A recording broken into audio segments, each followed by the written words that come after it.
চলেন না আজকে একটু আমার আব্বু আমার বাসায় যাই। ঠিক আছে, আমার মায়ের কাছে অনুমতি নিয়ে নি। আচ্ছা, বিয়ের পর নিজের মা বাবার সাথে দেখা করতে যাওয়ার জন্য শ্বশুর শাশুড়ির কাছ থেকে অনুমতি নেওয়া লাগে? আমার পরাণের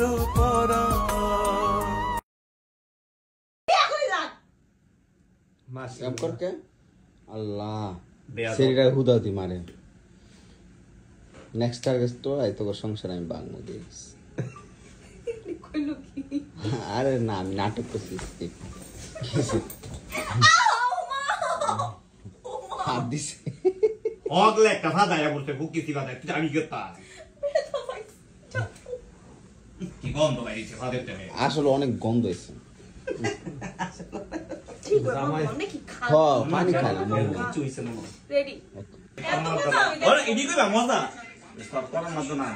তুই এক কাম কর, আমার 20-30 হাজার টাকা দে, আমি কিচ্ছু কইতাম না। আর কানো দইরা নিজের গালো দুইটা হারমা দিয়া কবা লই যাম। কোন মায়ের দিকে কইতাম না, মেয়ে যে কানো ধরছি। ঠিক আছে, পড়ালা ফিরে বাগা ঠিক আছে। টিয়া লই ওই। হ্যাঁ হ্যাঁ, পড়া তো টিয়া হইছে